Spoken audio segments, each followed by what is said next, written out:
This episode of the Wolf and Iron podcast is brought to you by Wilcox Boots.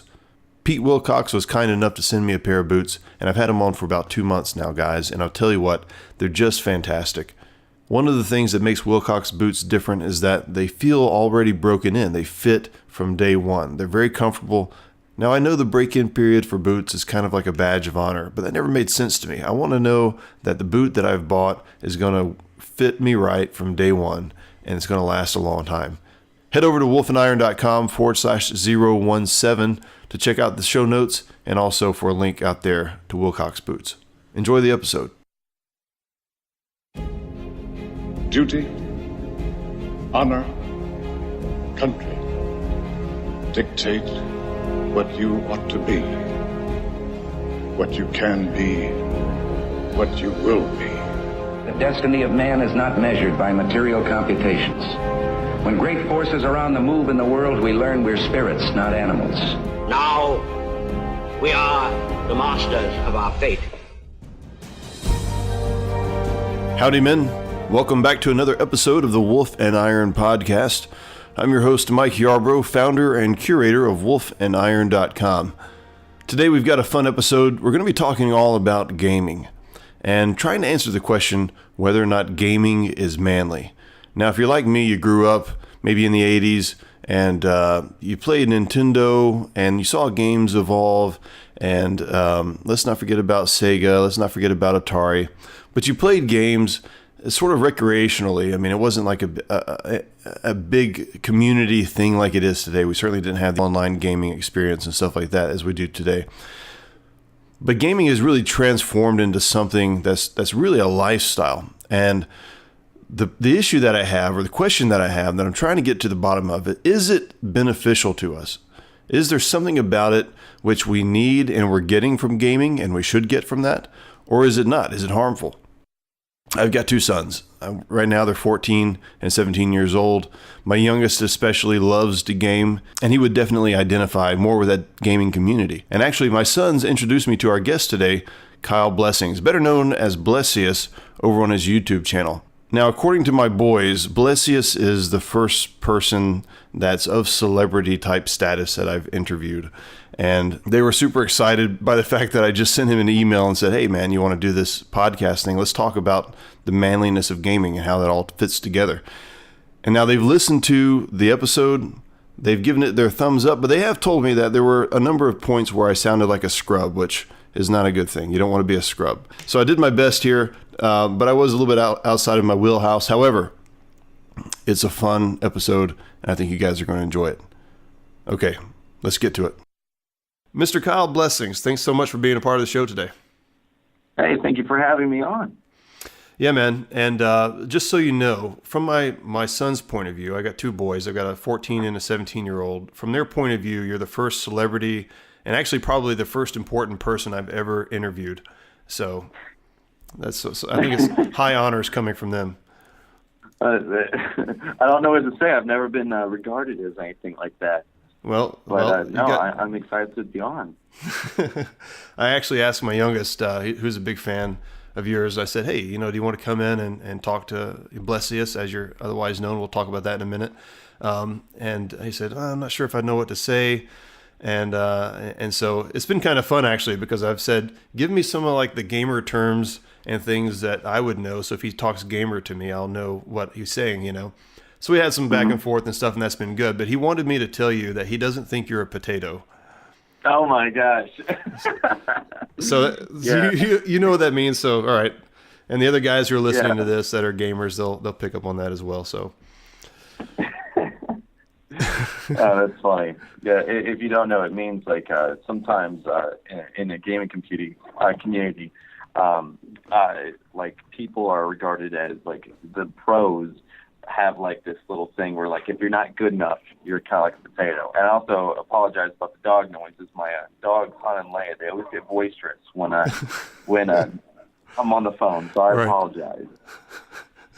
No, it's totally fine. Every once in a while, my dogs will run to the door and start barking at the mailman or something like that when I'm doing an interview. So if we have to take a break, that's totally fine. Before we get too far into it, tell us a little bit about yourself, your age, kind of where you're at now, in life and how you got started doing the things that you're doing. Sure. I'm 26 years old. I never would have thought I'd be doing YouTube videos. When I was in high school, I went into this program called Career Exploratory, and what it did is it gave you credits, and you could like leave school during school, which was awesome because I was not a fan of school. And I started working at a radio station in a small town, Pennsylvania. And doing that, it really opened my doors because I was kind of like introverted. And doing that, I had a mentor that was just amazing to me and kind of just showed me, radio. And not only that, it just opened doors for me. And from that on, I did sound for musicals because his daughter was in musicals, and he was like, "Hey, you got to do it." And then from then on, my last year in high school, I was doing theater, and I loved it. And getting right out of high school, I didn't go to college or anything. I actually went and worked full time at the radio station, and I was in charge of making all the commercials. And I did that. I was at that radio station for many years. But I did just commercials for almost a year, and then I slowly just got on radio more and more, starting out as like a overnight guy and working all the way up to an afternoon guy, which I loved. And then eventually I stopped being in charge of all the commercials because it's a lot of responsibility.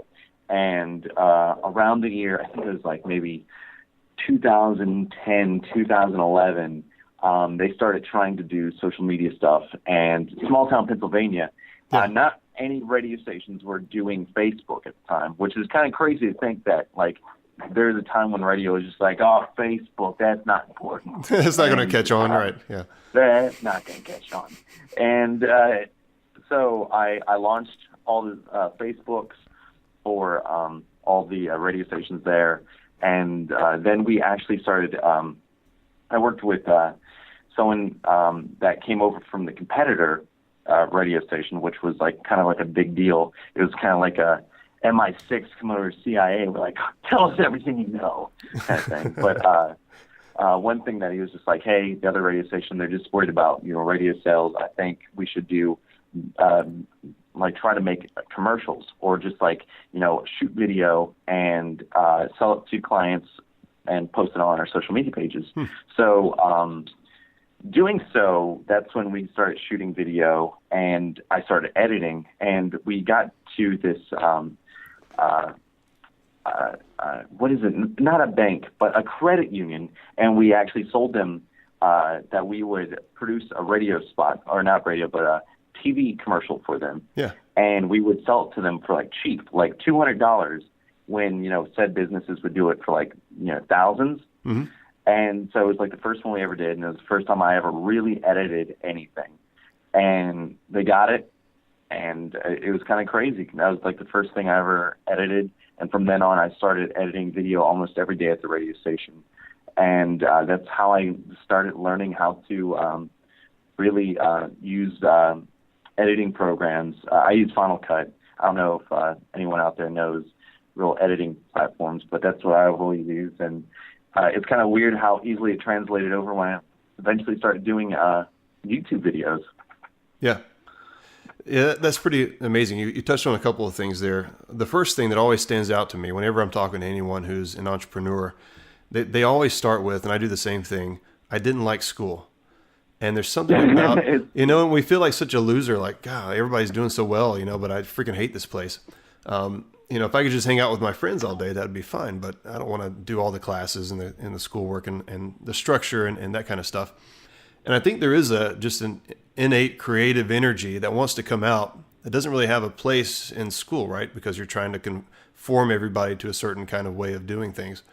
And so I think that's, for the people who are listening to this, if your kid's out there cutting up, just can't stand school, is always getting in trouble or running off, whatever, they may grow up to be something awesome, because the vast majority of people who do end up being an entrepreneur, taking risks, doing things on their own, typically don't like structure. We just don't. We like to do things on our own and kind of test stuff out, see if it works, find out what we like, and so that's really good. I can't agree with that more, though. Seriously, when I was in high school, I don't know, I can't really, like, looking back, I can't point at the exact thing that I didn't like, but I don't know. What's funny is I never really cared about my grades until I started doing, like, the theater stuff. Yeah. Because that was, like, my first ever, oh my gosh, like, creative outlet. And not only that, there was, like, a community there that was just, like, awesome. And that was the first time I was ever like, hey, I got to care about these grades. And that's kind of weird to say, because you're right, there is just something that, I don't know. I don't know if it's conformity or if it's just like, well, let me just do it my way kind of thing. Yeah. I don't know. I think it is. I think we thrive off of the ability to see problems and solve them. And in a place where supposedly all the problems are already solved, we kind of feel out of place. It's like, what do we do? What's our point in life here? But that probably take us down a tangent that we don't have time for in the podcast. Let's get to gaming stuff. Sure. No, but the other piece that you talked about was how things build on each other. So you talked about you're an introvert at first, and then you got into theater, and then you got into radio, and then you got into video production. And I think that's one of the things that a lot of people also don't realize. They think, I've got to find whatever it is that I do and just do it. No, you got to find things that you're interested in and be willing to explore those and recognize that you're going to build talents and capabilities on top of those things. So it's totally fine if you go off and you kind of hop around a little bit and learn things, as long as you're being, you're actually learning and growing over time. I think that's fine. I couldn't agree more. Everything that I learned, it was kind of weird because radio was kind of like almost my college in a sense, because you had to learn how to technically speak, whether it was into a microphone or eventually down into a camera. And I had to learn to edit, and not only that, but there's like the photoshopping that you had to do for, it started out as little things like, hey, go over to the beer barn for like this radio thing that we put up on our social media pages, or, other things like that, or just like, cover photos that would be like Justin Timberlake and Katy Perry for, the pop station, or country artists for country station. Yeah. So everything does build on each other for sure. Yeah, that's great. So what are the goals then with what you're doing on the YouTube channel? Is this like a stepping stone to something else? Is this itself like an entrepreneurial kind of thing that you're doing, and it's going to grow and grow and grow?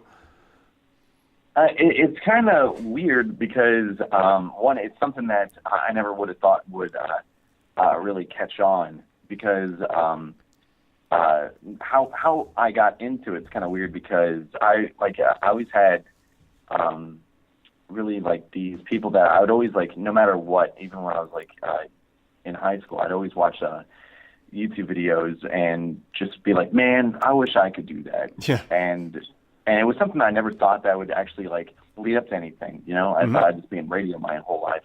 And I took a job in Virginia Beach, Virginia, and my job was strictly, hey, you just make videos and do social media stuff. And it wasn't as fun, but I was able to meet my fiance who was in the Navy, and eventually she went on a deployment, and unfortunately, I don't know if I was just mopey after she went on deployment, but they no longer needed that position I had there because they were sizing down. Yeah. And I was trying to do voiceover work full time, and I was like slipping by, just like being able to pay the bills, but not really being able to eat anything more than ramen noodles, if you know what I mean. Yeah. But so I was just like, hey, I just need like something to do just for fun. And I started doing these YouTube videos, and it was kind of weird because, all of a sudden, like, there was like, hey, like, you're getting like comments and like, oh, people are watching, and it's kind of weird. And then, that's like, you keep at it, and eventually an audience grows and grows. And it's something that you still think, oh, this won't ever lead up to anything. And then I remember my fiance, she came home from deployment, and I had 1,000 subscribers. And I remember I was really, really scared because I thought, oh man, she's just going to think like this is a giant waste of time. Why am I, because we're also about to move to Memphis at the time.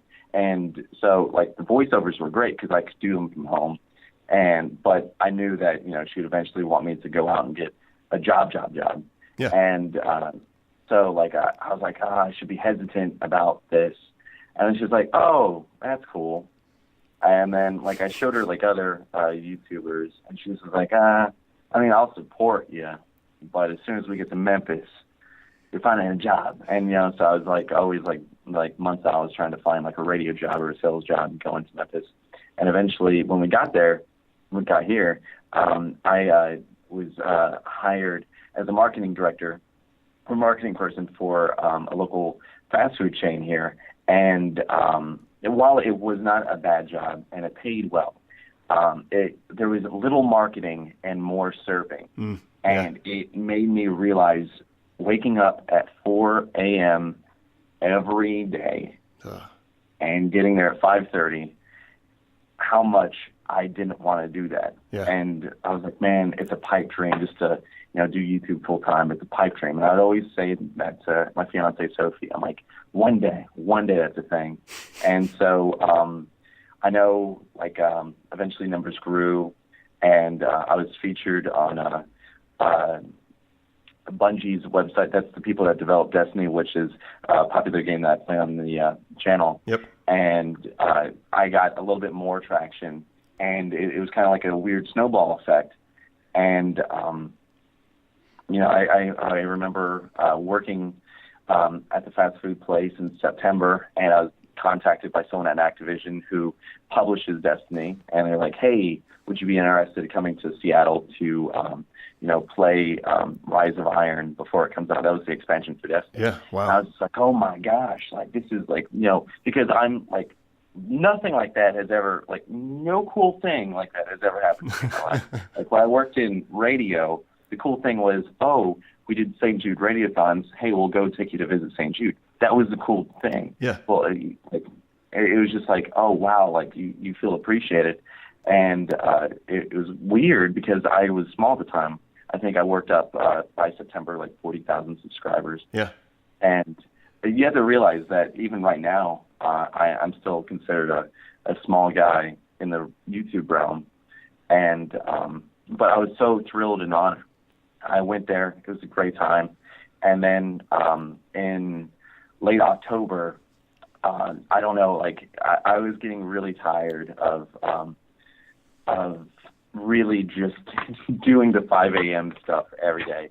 And then right after I came home, my fiance was like, hey, it's kind of cool if you quit your job.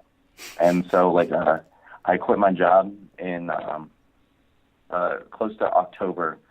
And I really haven't looked back, and I hope to continue doing this until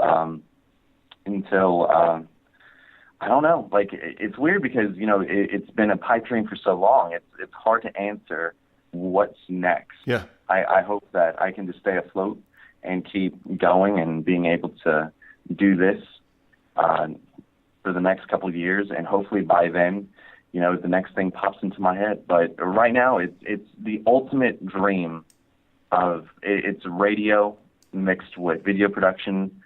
Like I have to edit the audio like before I even edit video. So like I get like building commercials out of that, like what I used to do. Yeah. Like I have to make the thumbnails, which you don't realize it, but all those, like every YouTube video thumbnail, or most of them, 90% of them, there's like heavy photoshopping going on to each one of them. And those take some time, because if you think about it, if you don't have something like a good movie poster, you might not see the movie. And that's kind of like how it is for YouTube with thumbnails. And I can't tell you what's next. I just hope to be able to stay afloat and then hopefully just grow from there. That's awesome. Yeah, man, that's great. Yeah. I know there's a lot of people out there that are thinking, man, I want to do that. I want to be able to see my dream come true. And I bring all these things up. I kind of wanted to hear that backstory and hear where you were, because in watching your videos and doing some of the little bit of research, as my kids kind of turned me on to you, and I said, this guy's cool, right? They watch all kinds of YouTube videos, but I thought I like what Blessious has going on. He just presents well. He's serious about this, like a professional, right? And so I started, getting a little bit more into what you were doing. And I said, this is the kind of guy I want to talk to about gaming and how it relates to being a man. And I I'm really thankful that you come on here, because I'm not 100% sure where this is going to go in terms of a conversation, because I think ultimately a lot of people are asking the question today, all right, gaming, is it just for children? Is it also for men? Does it detract from manliness? Is it a substitute for living your life, in the real world? Where does it fit in the life of a man? And, I kind of want to just have a general conversation around it and get your thoughts as somebody who's on the inside, because you've got kind of two aspects here that you're looking at it. One is you're a gamer, so you're part of that community, but you're also an entrepreneur. So that's another aspect of it for you. So it probably means different things to you than it does for the guy who's just like, really truly wasting his life away. But I want to talk about all those things, or as much as we can, in the time allotted. So, I guess, what are some of the things that you think that men are longing for, that when they play a game, right, that they're getting out of this virtual world that they're not going to get, or they feel like they can't get out in the real world? Yeah, I think the prime example for anything like that is maybe Elder Scrolls Skyrim. I don't know if you know what that is, but it's basically you're just like this in like medieval times, and you can do anything. Like, there's a story, but you can do anything in the world. You could, go and plunder a village, or you can go and help it. And I think, like, for some people, that it's just like, oh man, I just had a horrible day at work. I just want to fire up some, Skyrim and, cast fire spells or shoot an arrow at something. Yeah. Same goes for the same company developed, the Fallout series, and it could be the same thing as, it's just a post-apocalyptic wasteland, and you get to do whatever you want. Or in the case of Destiny, I think it's more of just like it's a community where you can just be like, hey, do you want to go and do these story missions, or do you want to go in and try to compete against each other? And I think that's where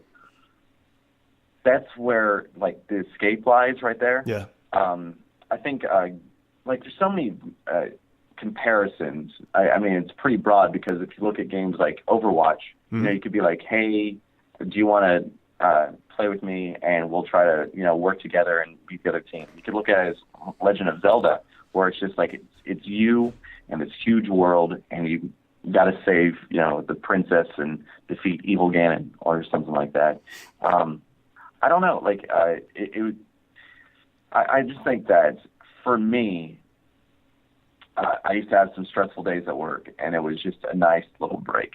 Yeah. And you feel kind of accomplished with something, even though you had a horrible day. Yeah. Well, see, and I get that. That makes all kinds of sense to me. What I don't understand is why we look down on games. There's some sort of it's not across the board, of course, because guys in the gaming community don't think anything about it. But I think maybe guys outside of the gaming community look at other men who play games and go, "You're wasting your time. What are you doing that, right?"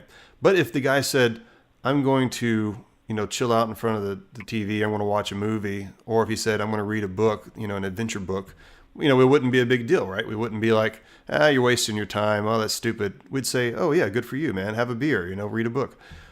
Where does that stigma come from towards games? Any idea? I don't know. I think it might be, honestly, like if you look at maybe like the old like early 90s, late 80s, Nintendo and Sega commercials. You always had like the dorky kid, and then you always have like the cool kid be like, "Oh, hey, what are you playing? Zelda." But then he actually gets into it. Yeah. I don't know. But I will tell you that, like, you take like reading a book. I mean, I know that, you're looking at paper with words on it. But technically, what is the difference by, turning on the TV and playing Zelda, which you're reading a lot of text anyway? I mean, I think, I don't know, like, I know there used to be a huge stigma, and my dad was a man's man. Like, he used to be a prison warden. Wow. And I don't know, like, I never really got the anti-manliness, because I remember as a kid, like, he would, we would get Final Fantasy, and he he and I would just sit there and I would watch him play, or he would watch me play, and we would just watch the text and read the text. And in the book form of it, I don't know, that helped me learn to read as a kid. And I was just, maybe that's where I didn't like school, because I was just like, man, I can read at home. I don't need to read, like, you know what I'm saying? I don't know. Right. But when you compare it to books, I view it, I know it's kind of weird, but there's a lot of reading in select games, I will say that. Sure. But comparing it to hunting or anything like that, like, you have something physical to obtain, or if you go, for like maybe walks on like a trail or something, it's hard to compare it to that. But I think everyone has like their unique thing that gives them zen, or gives them just a release. And while I think if you like don't leave the house and all you do is play Overwatch competitively, you might need to leave the house. But I don't know. I think sometimes it's just something that someone just needs to be like, whew, I enjoy this, and it's manly to me. Yeah, word. So I guess that, one of the things you touched on, and probably one of the biggest challenges with this, is that there are these worlds that you can get sucked into, right? And you're just like, man, that's, I just want to live my life in there. And a lot of times that may be the biggest place, or sometimes the only place where a man feels successful in life, right? He doesn't feel successful around girls. He doesn't feel successful at work necessarily. Doesn't feel successful at school, what have you. But he feels successful in this world. And is there a way for a guy to take that sort of bolstering of confidence that he feels online and take that out into the real world and apply that, in real life?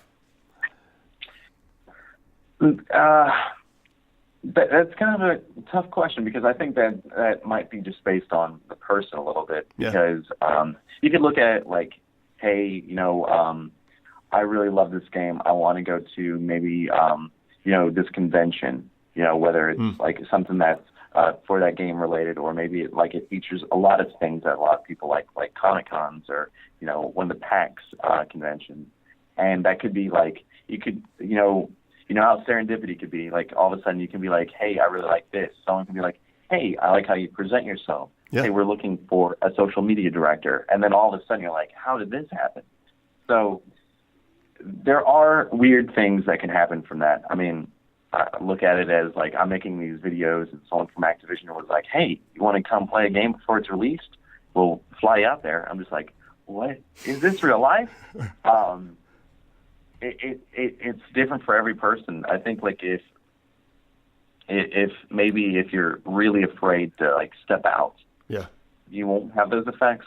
But if you're willing to take risks and say like maybe all of a sudden like you post on your favorite video games Reddit page and become a moderator, and someone from that company acknowledges you. Sorry for the barking. My neighbors are moving.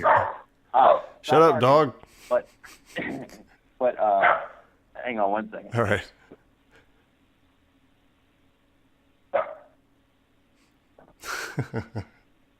Sorry about that. That's all right. But no, like say if you like you're a moderator for like a big Reddit page for like this thing, a company might acknowledge you, and people's been hired for community directors like that. I know someone was hired for Bungie, the developer of Destiny, to be one of the community managers, and he works specifically on the Reddit page, being a community leader. Yeah. So, like, you can build from it for sure. So I like that idea that you mentioned. It's sort of almost like a finding your tribe kind of thing. Your tribe might start with an online community. It may branch out to Comic-Con sort of community of people. I live in Charlotte. You live in Memphis, so we've got we're in fairly large cities, so it's probably easier for us to connect with some people who are like-minded. And I guess it's easier all around because of the internet and everything like that. So I like that idea, though. I mean, and that I think is where people don't think about if a lot of guys from certainly from my dad's generation, maybe even from my generation, we see our kids playing games and we go, you're just wasting your time, right? But we don't think about that in terms of, actually, you're actually interacting with people more, back in my day when it was the 80s and 90s, you didn't interact with people when you're playing a game, right? You just played the game. Unless it was couch co-op or something like that. Yeah, right. Or unless somebody was unless somebody was over and you were doing co-op.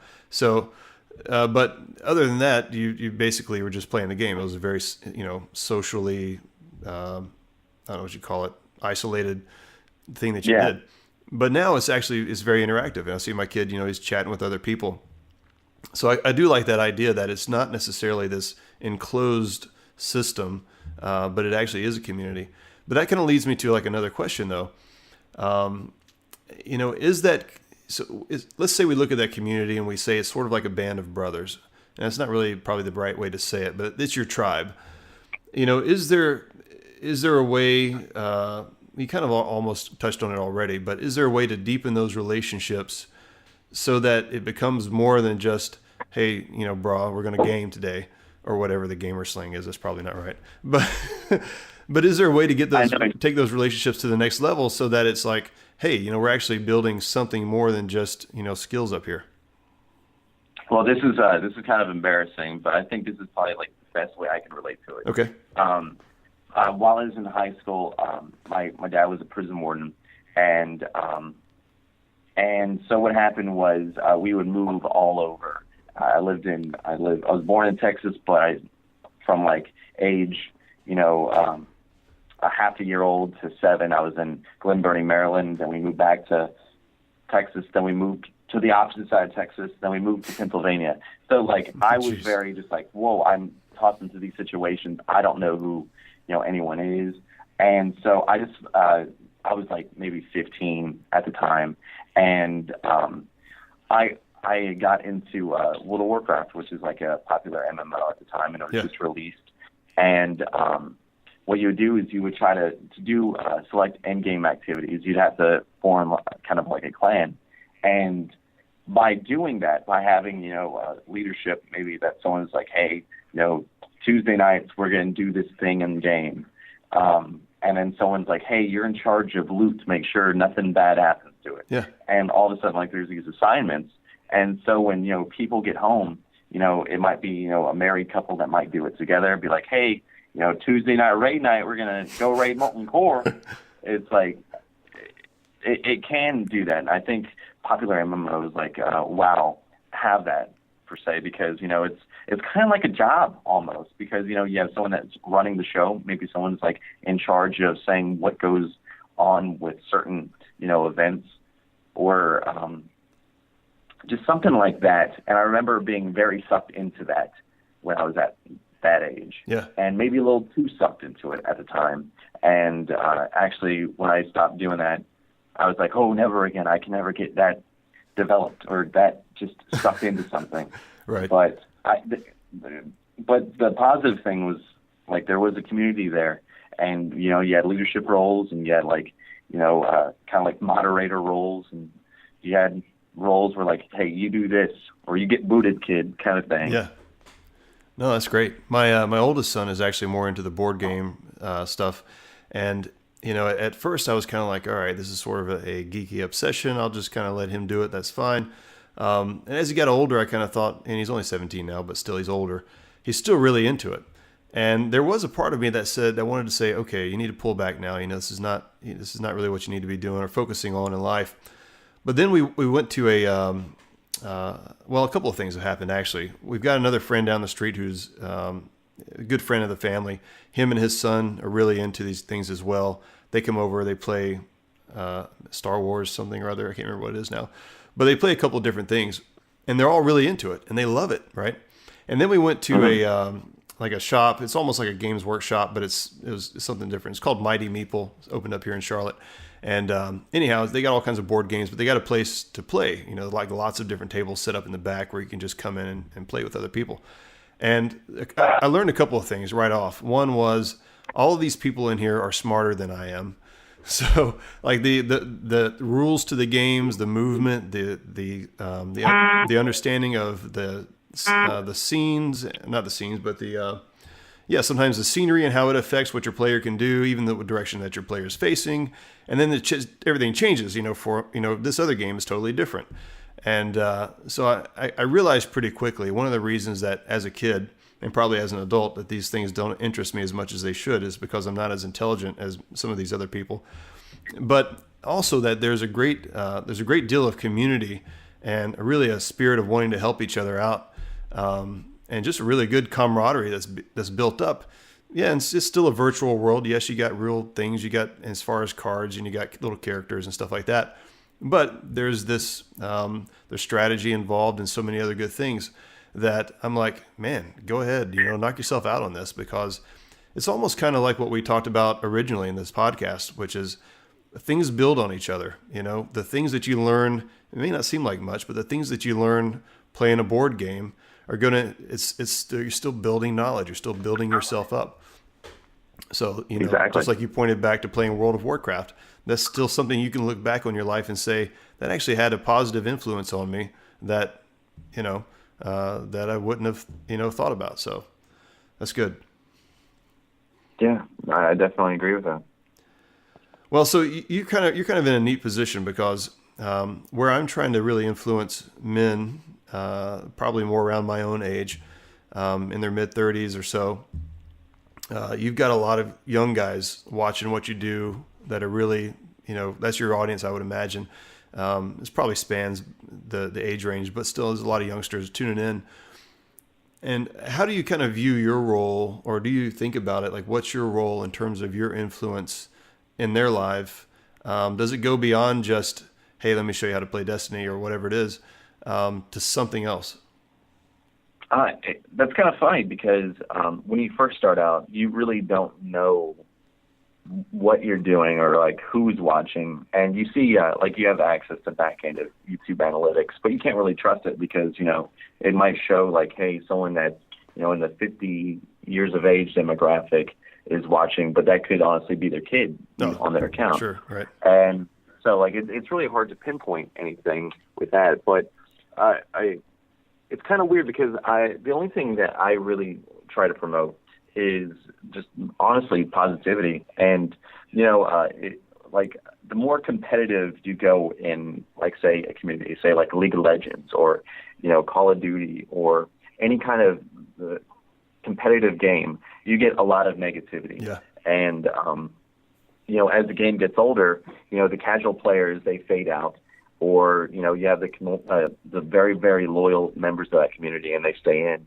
And, when that happens, when like the casual people leave, you get a lot of like the negatives. Yeah. Just be like, oh, you just are just horrible at this game. And then you get a lot of just the negative sides of the internet community.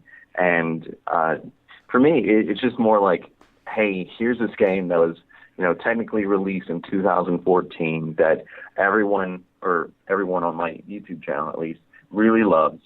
And, while, it may be like kind of like a content lull, it's about having fun, just being positive, and just, life can be tough, and it's just like a nice little break from it. Yeah. And, just maybe just like making someone smile or something. Yeah. No, it definitely comes across. That was one of the things that I picked up on your channel. And, I've even told my sons, like, hey, look, stay away from this other guy, stay away from this other guy. It's like every other word's, GD this and F this. And, I'm like, okay, I get it. Yeah, you're gaming, you're having fun. You're not really thinking about what you're saying, but I don't want you, that's not the kind of influence I want you to have. And part of the reason is that, you're going to be a household name probably to a lot of these guys someday, right? I don't know how, hopefully you grow to millions and millions of subscribers and everything works out. But even if not, just as where you're at right now, there's so many people who watch your videos and tune in, even that don't subscribe, that you're going to be a household name. People are going to remember Blessious. Oh yeah, we watched those videos, right? And they're going to probably follow whatever it is that you do later in life. So they're going to want to know what's Blessious up to, or Kyle Blessings, And I think that's something to think about. Like, you're leaving a legacy, and these other guys are as well out there that are doing this. And so, yeah, they're probably leaving more of a negative legacy, and maybe they're not thinking so much about their influence. But I'm glad that you're thinking about it from a positive place. That's good. Well, I appreciate that, and it's kind of hard to grasp sometimes, because one, for me, like, my biggest thing is when I worked in Virginia Beach, Virginia, I experienced some of the biggest egos ever from, there's like people that were in radio for, years and years and years that might have introduced, Beatles on a stage kind of thing. Yeah. And, that person might have like not that big of ego, but then you have someone that's been in there, runs the station, worked it for maybe, 30 years, has the biggest ego. And I always promised myself because I always thought I'd be in radio for my entire life. Yeah. I always promised myself I would never have an ego or never be like that. And it's kind of weird to be at this position because like in radio, you don't see numbers. Sure. And you go by Hunt, no barking. But sorry, neighbors are moving and there's metal steps outside and it's making a lot of noise. But radio and TV, they get rated by Nielsen or Arbitron, and you wait for like 4 times a year to get those numbers. While here, you get like numbers the day after, or real-time stats. And for me, I'm not the biggest household name, or not the biggest household. I'm not the biggest person on YouTube or even in the Destiny community, but I do know that I have a moderate amount of viewers, and it's something that sometimes you can just get so lost at because you do see the numbers so much, you kind of just like, whether it's like, you get distracted or you just don't look at it. And it's kind of weird because this past weekend, my fiance and I, we met at a Five Guys, and someone knew who I was there, and that was the weirdest thing because I'm like, whoa, that's I told you, this is real. Yeah, it's strange. Even I've had it happen to me here in Charlotte. Actually, I'm not a house. I don't have the number of subscribers you do, anything like that. But I was in a store the other day. I was talking to some guys, and I mentioned something about a podcast, and they said, "Wait, do you do the Wolf and Iron podcast?" I said, "Yeah." And they said, "I listened to your podcast." I'm like, "Oh, that's awesome." So I don't, it's kind of cool how that works, though. Those kind of connections. Yeah, because like I know you can kind of relate because you put it out on the internet, and you might see a comment or something, but it doesn't really connect to you that it's real life until you experience it in real life. Yeah, it's like, whoa. Yeah, that's right. Hey, I'll tell you, and also for the listeners out there, the must-watch video of yours is absolutely the one where you eat a hot pepper and you try to play Destiny.